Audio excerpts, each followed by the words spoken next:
जय हिंद साथियों, आप सभी का अपने YouTube चैनल ज्ञान सागर जैसे अकेडमी में स्वागत है। आज 5 नवंबर 2023 का महत्वपूर्ण समसामयिक घटना आपके सामने हम लेकर के आए हैं। तो चलिए प्रारंभ करते हैं। क्या क्या आपका परीक्षा के दृष्टिकोण से क्वेश्चन बन सकता है, तो चलिए बात करेंगे। तो सबसे पहले देखिए, थोड़ा सा हाईलाइट समझ लीजिए कि क्या क्या हम लोग पढ़ने वाले हैं।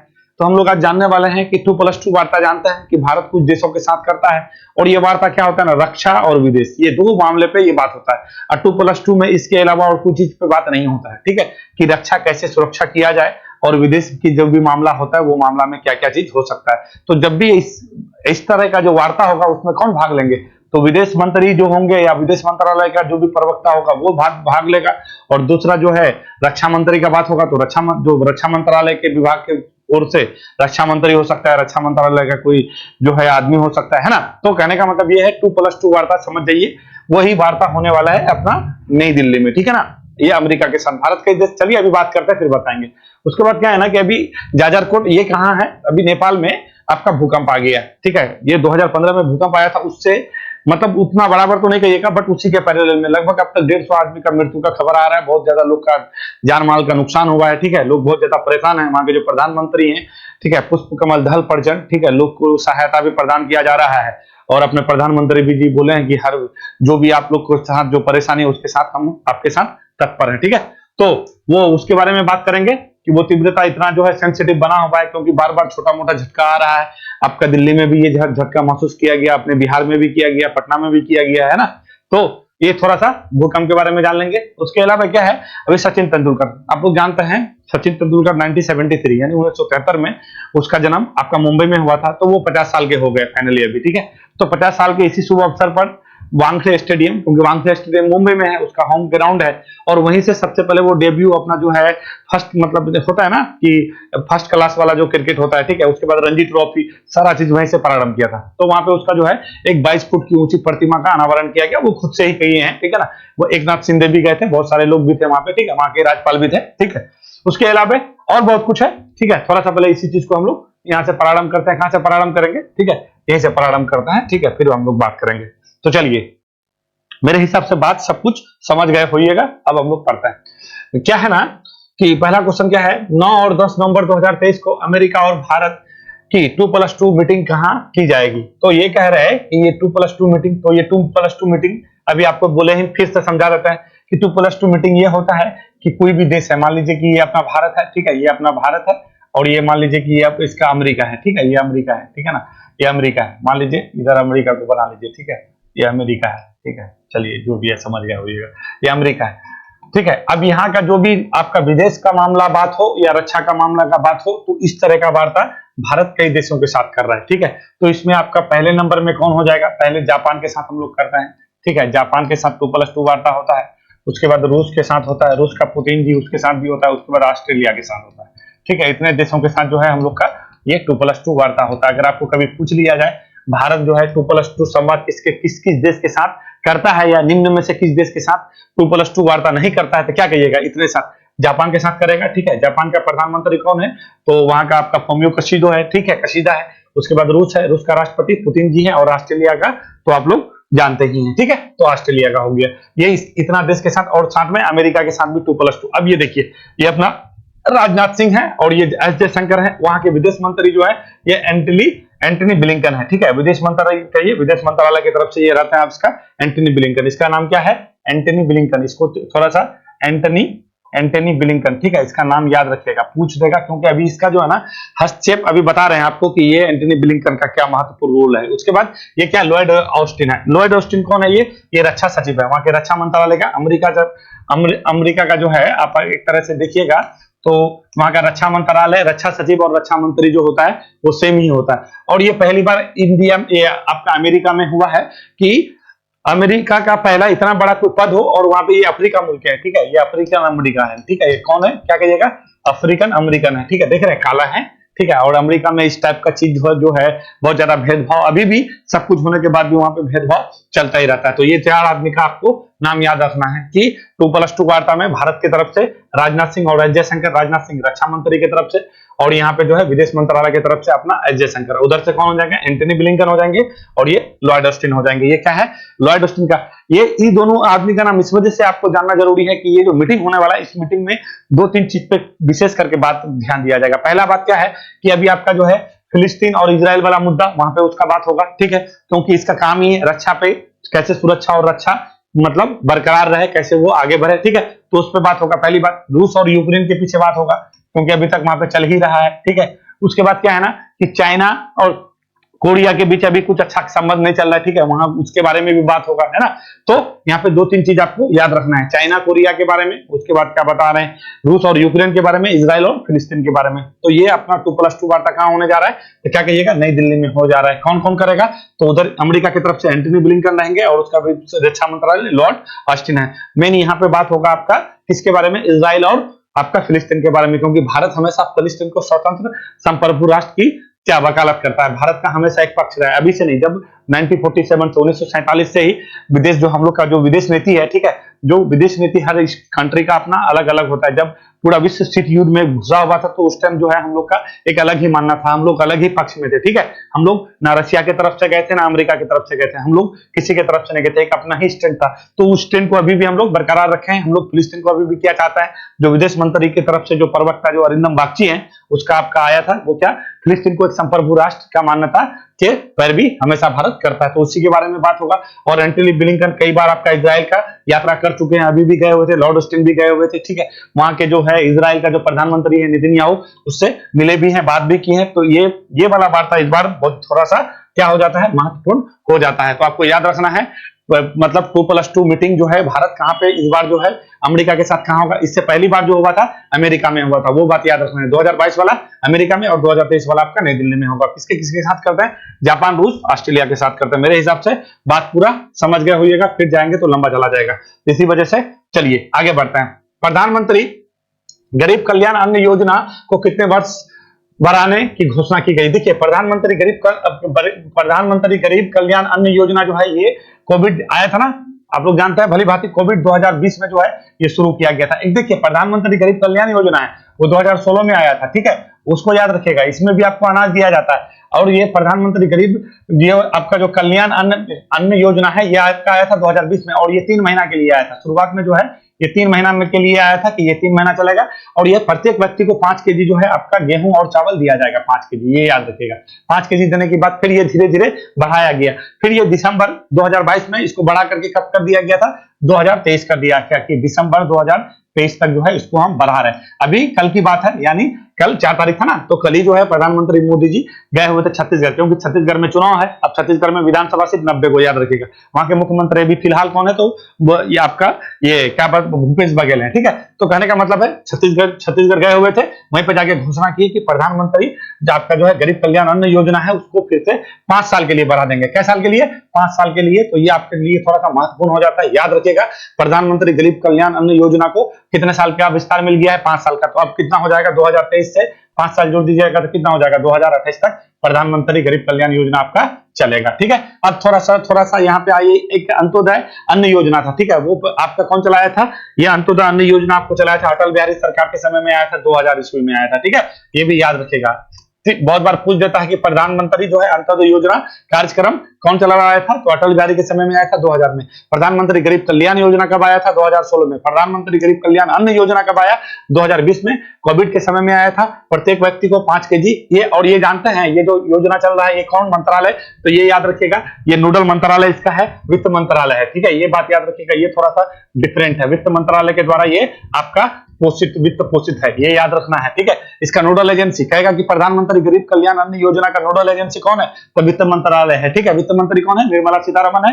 अभी श्रीलंका गई हुई थी, ठीक है। श्रीलंका में जो है 200 वर्ष जो है तमिल लोगों का आगमन का क्या बना रहा है, वहां पे जो है उसका उत्सव मनाया जा रहा है श्रीलंका में, ठीक है। तो ये भी याद थोड़ा रखिएगा, पूछ देगा तो क्या कहिएगा, ठीक है, कि कौन सा मतलब ये कौन सा भारतीय लोगों का जो है वहां पे 200 वर्ष पूरा हुआ तमिलनाडु में, श्रीलंका में, तो क्या कहिएगा, तमिल लोगों के लिए वहां पे वर्षगांठ मनाया गया, 200वीं वर्षगांठ हुआ था, वित्त मंत्री जी गए थे। तो याद रखिएगा प्रधानमंत्री गरीब कल्याण अन्न योजना का नोडल मंत्री कौन है, नोडल मंत्रालय कौन है, तो वित्त मंत्रालय है, ठीक है। उसी के द्वारा दिया जाता है, प्रत्येक व्यक्ति को 5 kg दिया जाएगा, ठीक है। इस योजना को जो है दिसंबर 2023 में पूरा होना था, ठीक है। आपको पहले बोले 2022 दिसंबर में घोषणा किया था, 1 साल के लिए बढ़ाया गया था। अब फिर क्या कर दिया है, ये छत्तीसगढ़ से घोषणा कर दिया मोदी जी, 5 साल के लिए बढ़ा करके आपका 2028 तक कर दिया है। अब यहाँ पे कुछ थोड़ा सा और 2-3 योजना आप थोड़ा सा जानते चलिए, ठीक है। ये क्या योजना आपका क्या था, जनधन योजना, क्योंकि ये सब योजना 15 अगस्त 2014 को घोषणा किया गया था और ये लागू आपका क्या तारीख से हुआ था, तो 28 अगस्त से ये याद शुरू हुआ था। ये बात याद रखिएगा 2014 से। ये कौन योजना था, आपका जनधन योजना, क्योंकि जनधन योजना आपका ये बहुत क्यों कि ये जो है प्रत्येक आदमी को जो क्या है वित्त समावेशन के लिए ये योजना बहुत ज्यादा आपका महत्वपूर्ण हो जाता है। उसके बाद और मेक इन इंडिया याद रखिएगा, ये भी आपका बहुत ज्यादा जरूरी हो जाता है। 25 सितंबर 2014 में ये भी आया था, ठीक है। ये मेक इन इंडिया कार्यक्रम है, ये क्या कहिएगा, मेक इन इंडिया कार्यक्रम। डिजिटल इंडिया ये याद रखिएगा, ये 1 जुलाई में आया था, 1 जुलाई 2015 में आया था, ठीक है। इतना तो याद ही रखना है आपको, डिजिटल इंडिया है 2015 में आया था, इसको डिजिटल इंडिया याद रखिएगा, ठीक है। डिजिटल इंडिया, ठीक है, आपका डिजिटल इंडिया आया था, है ना। तो कहने का मतलब है ये 3-4 योजना आपको हमेशा से याद रखना है। बहुत बार जनधन योजना तो हमेशा पूछ लेता है, क्योंकि सबसे अधिक जो है खाता वित्त समावेशन के लिए है, लोगों को तक पहुंच बनाने के लिए आपका डिजिटल इंडिया, क्योंकि सारे लोग को, जितने भी गरीब लोग हैं, जो भी आपको लाभ मिलता है तो सारा यही खाते में पैसा आदमी का जा रहा है, ठीक है। और सबसे ज्यादा इस पे मतलब अब तक का सबसे बहुत बड़ा योजना माना जाता है डिजिटल, ये सॉरी आपका जनधन योजना को, ठीक है ना। तो ये चीज आपको जान लेना है। चलिए आगे बढ़ाए। तो 5 साल का विस्तार मिल चुका है प्रधानमंत्री गरीब कल्याण अन्न योजना को, कितना दिया जाता है, 5 किलो। और टोटल कितने लोग इससे लाभान्वित हैं, तो 80 करोड़ परिवार इसमें क्या है, लाभान्वित है। ये याद रखिएगा कि मोदी जी बता रहे थे कि ये जो है हम लोग 80 करोड़ परिवार को, प्रत्येक व्यक्ति को 5 केजी अनाज दे रहे हैं और ये भी मुफ्त दिया जा रहा है, ठीक है। तो एक तरह से खाद्य सुरक्षा को देखते हुए भी ये भी, क्योंकि कोविड जब आया था तो बहुत ज्यादा खाद्य सुरक्षा हो गया था, ठीक है। खाद्य आदमी तक पहुंच नहीं हो पा रहा था, तो ये एक तरह से उस टाइम के लिए तो बहुत जरूरी था। और शुरुआत में ये 3 महीना के लिए आया था, ये बात आपको जान के चलना है। चलिए फिर लंबा चला जाएगा, ठीक है। चलिए तो आगे बढ़ना है। अब क्या है ना, शुक्रवार रात को पश्चिमी नेपाल यानी पश्चिमी नेपाल के बारे में आपको तो बता ही दिए। मान लीजिए ये नेपाल है, चलिए थोड़ा दिखा देता है, देख लीजिएगा तो आपको ज्यादा समझ में आएगा। कहां चला गया भाई, चलिए इसी को ले लेता है, यहाँ पे हम कहां समझ जाइएगा। चलिए ये जो है नेपाल है, देखिए ये अपना भारत है ना, ये आपका नेपाल है, ये वाला एरिया, ये वाला आपका जो है नेपाल है। ये पश्चिमी एरिया में यहाँ पे जो है आपका जो है ये वाला जगह था, ठीक है। इसी जगह में आपका यानी पृथ्वी से 10 किलोमीटर नीचे, यानी कितना कहिएगा, 10 किलोमीटर नीचे आपका जो है जहां पे भूकंप आया था। जहां भूकंप, देखिए जहां भूकंप उत्पन्न होता है उसको क्या कहते हैं, फोकस कहते हैं। उसको क्या कहिएगा, फोकस कहिएगा। जहां भूकंप उत्पन्न होता है वो फोकस, और जहां सबसे पहले भूकंप पहुंचता है उसको क्या बोलते हैं, ईपी सेंटर, या जिसको अधिकेंद्र कहते हैं। ये बात याद रखिएगा, ठीक है। यहीं पे आदमी फंस जाता है, याद रखिएगा। जहां पे भूकंप उत्पन्न होता है फोकस, तो ये आपका नेपाल का पश्चिमी जिला में जो है, यहाँ पे आपका, यहीं पे आपका भूकंप उत्पन्न हुआ था, ठीक है। जिसका नाम जो है वहां कौन सा जिला है, ये जिला का नाम है, अभी ना बोले हैं, अच्छा जिला का नाम भुला रहे हैं, याद आ जाएगा तो बता देते हैं। इसी जिला में जो है यानी पश्चिमी नेपाल का साइड है, ये वाला एरिया में, ठीक है। तो यहाँ पे जो आपका भूकंप आया था 10 किलोमीटर नीचे इसका जो है भूकंप बोला जाता है कि भूकंप जो वहीं पे उत्पन्न हुआ था, और उसका अधिकेंद्र आपका, तो जहां पे भूकंप उत्पन्न होगा उस जगह को क्या कहेंगे, फोकस कहेंगे। मान लीजिए कि ये पृथ्वी है, ठीक है, यहाँ पे भूकंप उत्पन्न होगा, ठीक है। और ये क्या होता है ना कि ऐसे करके तरंग यहाँ पे चलता है, पी तरंग होता है, एस तरंग होता है, एल तरंग होता है, अभी बताते हैं उसके बारे में हम। तो जहां पे भूकंप उत्पन्न हुआ यहाँ पे इसको क्या कहेंगे, फोकस कहेंगे। और जहां पे सबसे पहले महसूस होता है, पहुंचता है, ठीक है, तो उसको क्या कहेंगे हम लोग, अधिकेंद्र कहेंगे, जिसको ईपी सेंटर कहा जाता है, ठीक है। तो यही नेपाल के इसी जगह में आपका भूकंप आपका आया था। और कितना किलोमीटर नीचे इसका जो आपका स्थान था, तो क्या कहिएगा, 10 किलोमीटर नीचे, ठीक है। चलो आगे पढ़ते हैं, फिर आप बताते हैं इसके बारे में। शुक्रवार रात को पश्चिमी नेपाल में आए विनाशकारी भूकंप में 140 से अधिक लोग जो है मारे गए हैं और अन्य घायल हो गए। बहुत ज्यादा लोग घायल हुए हैं। 2015 में यहाँ पे आपका आया था भूकंप और बहुत ज्यादा लोग विनाश हुआ था। 2015 की बात बता रहे हैं, उसके बाद ये पहली बार ऐसा हुआ। आया तो बहुत बार भूकंप, मगर इतना विनाश नहीं हुआ था। देखिए बहुत लोग का घर वर गिर गया है, ठीक है, क्षतिपूर्ति बहुत ज्यादा हुआ है, ठीक है ना। तो लोग को जो है इस भूकंप की तीव्रता कितना मापी गया, तब माप इसका जो है तीव्रता कितना मापा गया, 6.4%। ये 6.4, ये रिएक्टर भूकंप जब भी मापते हैं तो क्या कहिएगा, रिएक्टर स्केल में मापते हैं। क्या कहिएगा, रिएक्टर स्केल में मापते हैं, ठीक है। रिएक्टर स्केल में भूकंप मापा जाता है, ठीक है। अब भूकंप मापते किसमें है, रिएक्टर स्केल में। और जो भूकंप जो ये मापने का जो ये होता है उसको क्या कहता है, सिस्मोग्राफी। देखिए एक होता है सिस्मोग्राफी, एक होता है सिस्मोमीटर। तो मान लीजिए कि ये वाला क्षेत्र में भूकंप आया, देखिए ये वाला क्षेत्र आपको बताते हैं, यहाँ पे मान लीजिए कि भूकंप आया, यहाँ पे जो है जो इंस्ट्रूमेंट लगा हुआ है, तो यहाँ पे हम लगा दिए, लगा हुआ है, मान लीजिए कि ये 4 साल से लगा हुआ है, 4 साल से यहाँ पे लगा हुआ है, तो ये क्या हो जाएगा, सिस्मोग्राफ। ठीक है, ये लगा हुआ है, भूकंप आया, भूकंप को, ये भूकंप का जो तरंग है, मतलब उसका जब से अभी पता है ना आपको, पी तरंग है, एस तरंग है, एल तरंग है, ठीक है, प्राइमरी, सेकेंडरी या लॉन्ग वेव इसको कहते हैं। ठीक है, ये जो तरंग का जो आपका इसका, इसमें दो चीज होता है, एक इसका तरंग दैर्घ्य होता है, इसका तरंग दैर्घ्य होता है, और इसका एक क्या होता है, तीव्रता होता है। ठीक है, तो जिसका तीव्रता, जिस तरंग का तीव्रता अधिक होगा तो उसका तरंग दैर्घ्य क्या होगा, कम होगा। ये बात आपको याद रखना है, जिस तरंग का तरंग दैर्घ्य अधिक, उसका तीव्रता कम। तो सबसे ज्यादा तीव्रता वाला जो आपका तरंग है वो कौन सा तरंग है, तो क्या कहिएगा, एल तरंग है। ठीक है, कौन तरंग है, एल तरंग है। ये पृथ्वी है, ये ऊपर में क्रस्ट है, ये वाला चीज क्या है, इसको क्या कहते हैं, ये क्रस्ट है। ठीक है, ये क्रस्ट है। और पी तरंग है, प्राइमरी जो तरंग है, ये आपका सॉलिड में भी चलता है, लिक्विड में भी, ये आपका क्या चलता है, ये आपका सब में चलेगा। और आपका एस जो तरंग है, सेकेंडरी होता है, वो लिक्विड से नहीं चलता है, वो सिर्फ किस में चलता है, तो आपका क्या सॉलिड से ही चलेगा। मगर एल तरंग है वो धरातलीय तरंग भी कहा जाता है। वो एल तरंग क्या, आपका पूरा धरातल में सबसे ज्यादा विनाशकारी होता है। इसका तरंग दैर्घ्य क्या होता है, कम होता है, और उसकी तीव्रता सबसे अधिक होती है। अगर आपको कोई पूछ दे कि तरंग जो आपका जो भूकंप तरंग होता है, पी तरंग, एस तरंग, एल तरंग, तो सबसे अधिक तीव्रता किसका, तो क्या कहिएगा, पी तरंग का। पी तरंग का तीव्रता क्यों ज्यादा, क्योंकि इसको धरातलीय तरंग होता है। ये क्या होता है, पूरे धरातल पर चलता है, इसका विनाश, इसका तरंग दैर्घ्य कम होता है। तो जिसका तीव्रता अधिक, उसका तरंग दैर्घ्य अधिक, मतलब कम। तो जिसका तरंग दैर्घ्य कम, उसका तीव्रता अधिक। तो सबसे अधिक तीव्रता किसका, एल तरंग का। ठीक है, और सबसे अधिक तरंग दैर्घ्य किसका, तो क्या कहिएगा, पी तरंग का, प्राइमरी तरंग का। ये आपका ठोस में भी, द्रव में भी, गैस में, सब में चलता है। ठीक है, अभी बताएंगे आपको छाया क्षेत्र। अभी चलिए, अभी रुकिए, पहले ये पहले जान लीजिए। तो यहीं पे आपका आया था। ठीक है, तो सिस्मो, आपको बोले सिस्मोग्राफी और सिस्मोमीटर। ठीक है, ये दो चीज जान लीजिए। अब आइए, एक होता है आपका मर्केली स्केल। मर्केली स्केल में अब भूकंप आया ना, मान लीजिए भूकंप आया तो कितना क्षतिपूर्ति हुआ, उसके बारे में जो नापन करता है वो किससे करता है, तो उसमें मर्केली स्केल से करता है। क्या कहिएगा, मर्केली स्केल से करता है। ठीक है, मर्केली स्केल, ये याद रखिएगा। मर्केली स्केल से भूकंप से आए विनाश को जो मापते हैं जिस स्केल से, उसको मर्केली स्केल कहते हैं। और भूकंप को जो मापते हैं जिस यंत्र से, उसको क्या कहेंगे, सिस्मोमीटर कहेंगे, या सिस्मोग्राफ लगा हुआ रहता है। सिस्मोमीटर मान लीजिए कहीं गया, उसको लगा के नाप कर लिए, तो वो क्या है, सिस्मोमीटर है। कहीं पहले से लगा हुआ है, वो सिस्मोग्राफ है। और जिस पैमाने पे नापते हैं, उस पैमाने को क्या कहेंगे, रिएक्टर स्केल कहेंगे। ठीक है, तो ये बात आप मेरे हिसाब से समझ गए होइएगा। अभी आपको हम बताते हैं कि ये आता कैसे है, सब कुछ बता देते हैं। ठीक है, तो ये आप समझ गए कि ये कैसे नापा जाता है, कैसे मेजरमेंट होता है।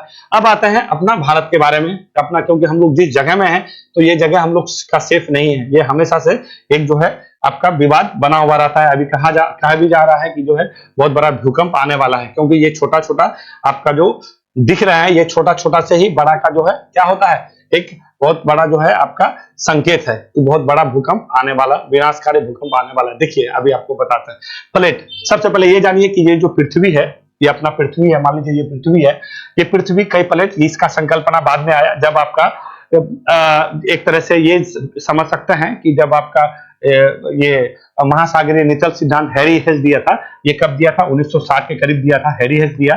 तो इसके बारे में समझ में आया कि ये जो पृथ्वी है पूरा, मतलब जो है ऊपर वाला जो है क्रस्ट वाला भाग जो है, ये जो है आपका, ये कितना किलोमीटर कहिएगा, यहाँ पे आप क्रस्ट और मेंटल के बीच, यहाँ पे इसको लिथोस्फीयर कहता है ना, तो ये वाला जो है ऊपर वाला जो भाग है, ठीक है, ये पपड़ी के रूप में है और कई प्लेट में विभक्त है। ये बात कब आया, 1960 के दशक में आया था। एक वैज्ञानिक थे, ठीक है, आप उसका नाम बोल ही दिया आपको, हैरी हेस थे। उसी ने महासागरीय नितल का सिद्धांत दिया और इसी से निकल करके आपका आता है। और 1967 में आपका जो है प्लेट विवर्तनिक सिद्धांत को जो है आपका मैकेंजी था, मॉर्कन था, ठीक है, ये लोग पार्कर था, ये लोग मिलकर के जो है प्लेट विवर्तनिक सिद्धांत को दिया। ठीक है, कि प्लेट विवर्तनिक सिद्धांत क्या है कि प्लेट पूरा पृथ्वी के प्लेट में विभक्त है। ठीक है ना, इसमें मोटा मोटी जो है बड़ी प्लेट 7 प्लेट कहा जाता है। ठीक है, 7 प्लेट है। ठीक है, 7 प्लेट है। ये 7 प्लेट क्या है, अभी सारी प्लेट होता है, अब सारी प्लेट होता है। ठीक है, और एक संरक्षित प्लेट होता है। क्या होता है ना, मान लीजिए ये प्लेट है, एक ये प्लेट है, एक ये प्लेट है, तो क्या है, एक प्लेट ये दोनों तरफ एक दूसरे से सटेगा। ठीक है, तो जो भारी प्लेट होगा वो नीचे चला जाएगा, जो हल्का प्लेट होगा वो ऊपर होगा।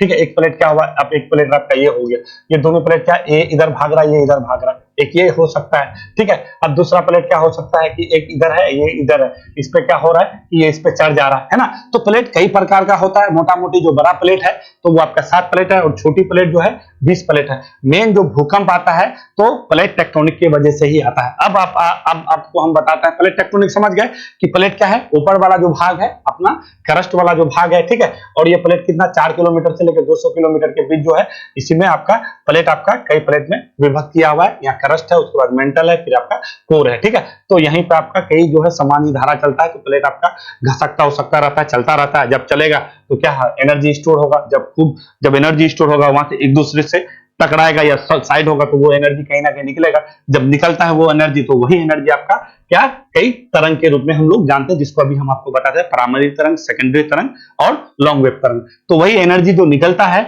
जिस रूप में, उसी को हम लोग तरंग कहते हैं। तो जो तरंग हम लोग का धरातल में, यानी जो आपका ये जो लिथोस्फीयर वाला जो है, यानी जो क्रस्ट में जो चलता है, उसी को हम लोग क्या कहते हैं, एल तरंग कहते हैं, जिसका तीव्रता सबसे अधिक होता है। और पृथ्वी पे अगर विनाश आता है, कहेगा किस तरंग की वजह से, तो क्या कहिएगा, एल तरंग की वजह से। ये एल तरंग क्या है, तो ये लॉन्ग वेव भी कहते हैं, लव वेव क्योंकि लव के द्वारा इसको खोजा गया, वो भी कहते हैं। इसका तीव्रता सबसे अधिक होता है और इसका तरंग दैर्घ्य सबसे कम होता है। ये बात आप समझ गए। चलिए अब आते हैं कि भारत में वो वाला जोन पे क्यों ज्यादा आता है। अब आपको उसको भी बारे में आपको हम थोड़ा सा समझाते हैं। देखिए कि ऐसा नहीं दिया है क्या, देना तो चाहिए भाई, कि ये इसी जगह में क्यों आता है। चलिए इसी को थोड़ा समझिए, आप इसी को समझ जाइएगा। देखिए ये जो है आप ये देख सकते हैं, ये वाला नेपाल यहाँ पे है ना। देखिए आपका ये अफगानिस्तान है, यहाँ पे आपका हिंदू कुश पर्वत है, ठीक है। यहाँ पे पामीर नोट है, आप लोग अक्सर नाम सुनिए हो गया पामीर नोट, ठीक है।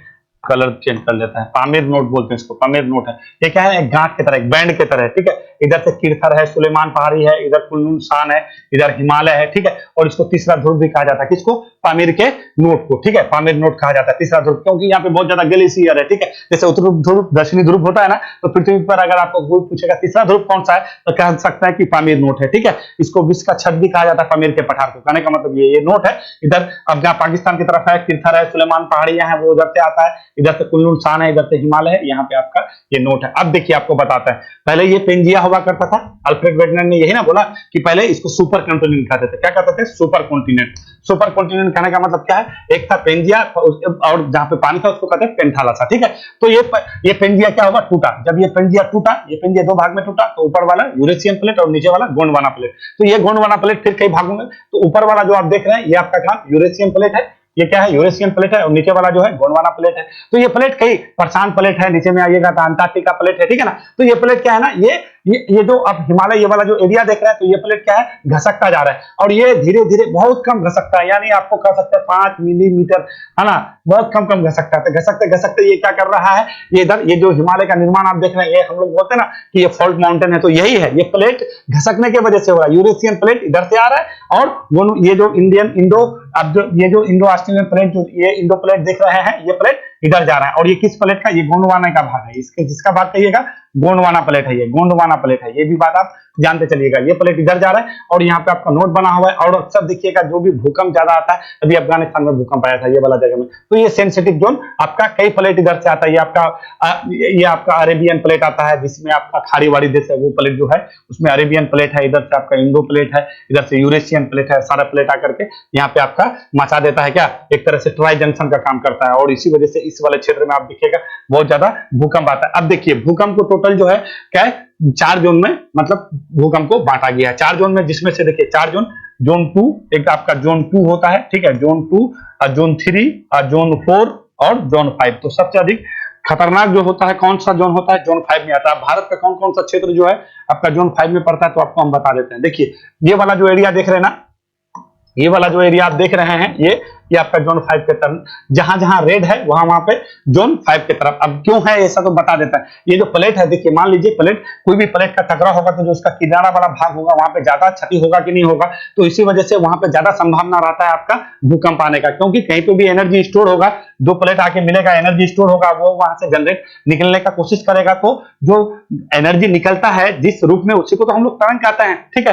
प्राइमरी सेकेंडरी तो बाहर आ नहीं पाता है, वो तो अंदर ही रह जाता है। जो आपका एल तरंग है वही आपका धरातल में घूमता है, तो उस एरिया में ज्यादा होगा। तो यहाँ पे आपका जो प्लेट है, ये यूरेशियन प्लेट का, इधर यूरेशियन प्लेट का प्रभुत्व है, यहाँ पे हिमालय आपका बन गया, समझ गए। तो ये वाला जितना भी नॉर्थ ईस्ट देख रहे हैं, ठीक है, क्योंकि ये पूर्वांचल हिमालय आपका अंडमान निकोबार तक आता है।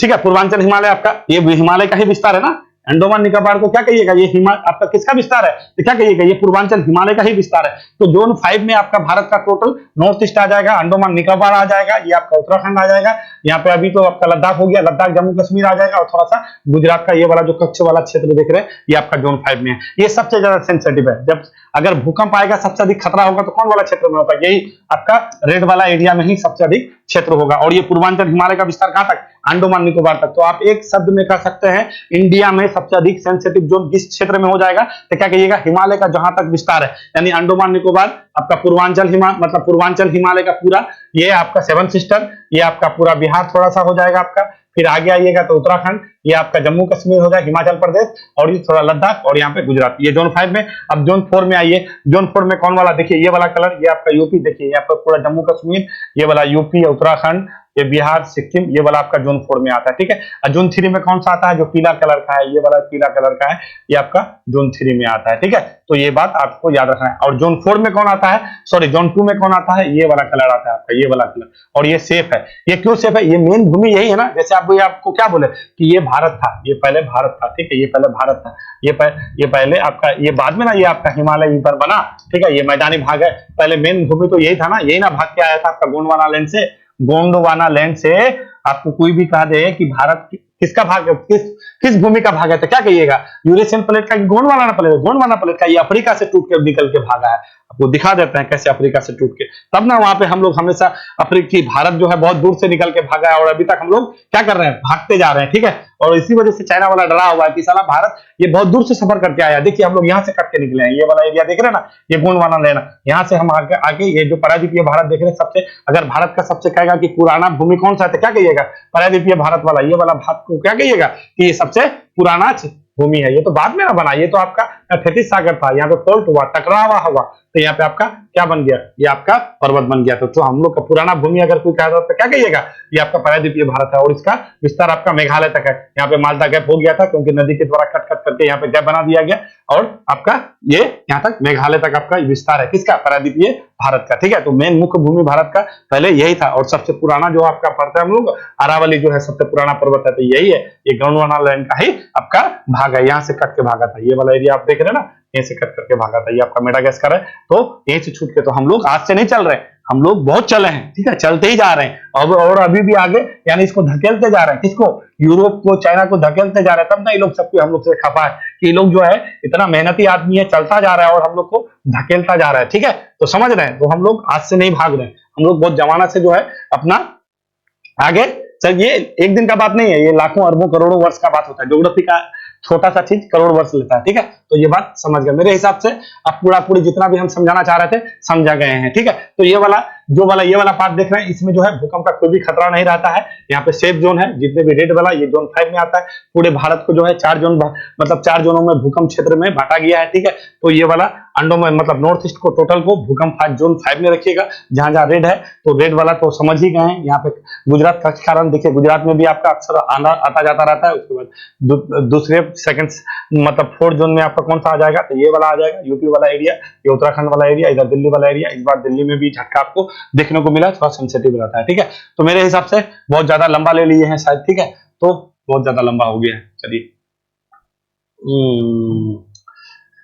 चले, तो कहने का मतलब यही है, आपका भूकंप आता रहता है, तो इसको थोड़ा सा इतना तो जानना आपको जरूरी है कि हम जब तक भूकंप के बारे में नहीं जानिएगा तो यहाँ से क्वेश्चन भी बहुत बार पूछ ही लेता है, ठीक है। तो हुआ क्या, आपको क्या बता रहे थे हम, मेन तो बात बता रहे थे कुछ और, बताते बताते कुछ और चला गया, ठीक है। तो यहीं पे आपका प्लेट आके टकरता है, ठीक है। और प्लेट शब्द का सबसे पहले जो है शब्द यूज कौन किया था, बहुत बार पूछ लेता है, इसी वजह से मैं ऐसा बताता हूँ। टूजो विल्सन का नाम याद रखिएगा। प्लेट शब्द का सबसे पहले प्रयोग क्या कहिएगा, टूजो विल्सन। क्या कौन किए थे, टूजो विल्सन के द्वारा किया गया था, ठीक है। टूजो विल्सन ने सबसे पहले प्लेट शब्द का प्रयोग किया था, ठीक है। प्लेट कितना बड़ी प्लेट, 7 प्लेट है, तो यही प्लेट है आपको, जैसे अभी थोड़ा मोड़ा ऐसे जान लीजिए, प्रशांत प्लेट, अमेरिकन प्लेट, ठीक है, आपका यूरेशियन प्लेट, उसके बाद आपका अफ्रीकन प्लेट, इंडो ऑस्ट्रेलिया, ये वाला फिर देखिएगा तो अंटार्कटिका प्लेट। ये आपका 7 प्लेट है मोटा मोटी, बड़ी प्लेटें और छोटी प्लेटें 20 प्लेट के करीब करीब है जो मुख्य प्लेट है, ठीक है। और वही प्लेट टेक्टोनिक की वजह से ही जो भूकंप देख रहे हैं, देखिए भूकंप आने का कई घटना हो सकता है, जैसे ज्वालामुखी होगा उसके वजह से भी भूकंप आता है, कहीं पे बहुत बड़ा बम विस्फोट हो गया वो भी हो सकता है, या फिर कहीं पे दलदली क्षेत्र भूस्खलन हो रहा है, ठीक है, कोई निर्माण कार्य हो रहा है बहुत ज्यादा जबरदस्त तरीके से, बहुत ज्यादा गहराई तक, तो वहां पे भी आपका आ सकता है। तो वो इतना विनाशकारी नहीं होता है, मगर ये जो मेन जो भूकंप आता है ये आपका प्लेट टेक्टोनिक की वजह से, प्लेट के चलने से। प्लेट कई प्रकार के प्लेट होते हैं, ठीक है, तो ये आपको ये ज्योग्राफी का बात नहीं है तो ये बिल लंबा चला जाएगा, ठीक है।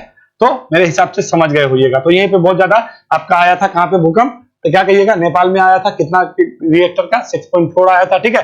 भूकंप की तीव्रता कितनी मापी गई है, तो 6.4 मापी गई है। अब आइए नेपाल, नेपाल के प्रधानमंत्री कौन है, तो पुष्पकमल दाहाल प्रेजेंट है। और यहाँ के जो है वो कौन है, राष्ट्रपति कौन है, तो रामचंद्र पौडेल है, ठीक है, ये याद रखिएगा, रामचंद्र पौडेल है।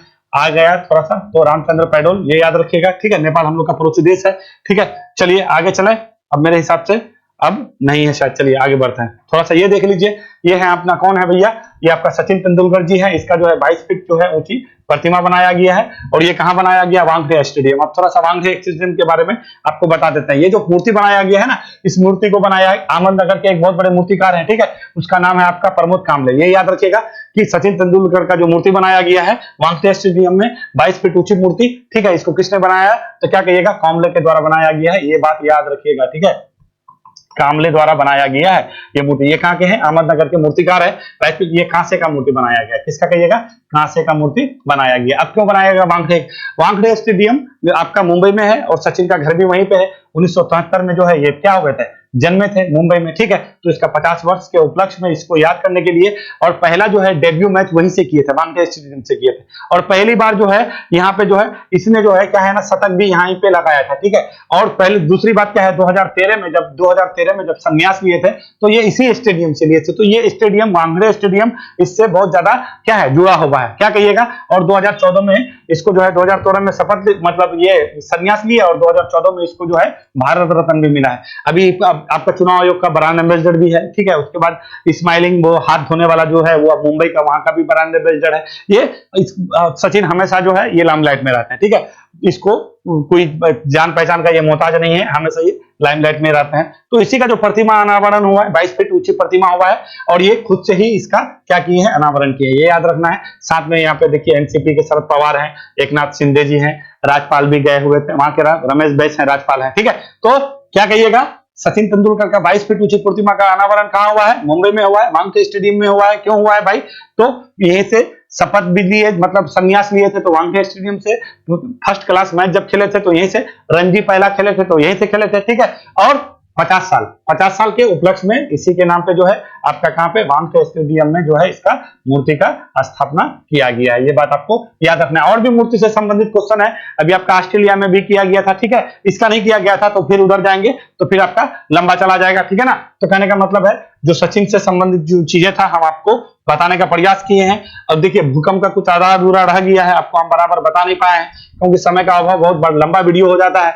और लंबा वीडियो होने की वजह से क्या है ना कि आप लोग को पसंद नहीं, आप लोग शॉर्ट में जल्दी जल्दी देखना चाहते हैं, इसी वजह से हम बहुत कुछ बताना चाह रहे हैं, बहुत कुछ छूट जाता है। तो चलिए वीडियो देखने के लिए धन्यवाद, मिलते हैं कल। एक आज संडे स्पेशल था, इसी वजह से ज्यादा क्वेश्चन नहीं किए हैं, फिर हम लोग मिलेंगे कल मंडे को। चलिए शुक्रिया।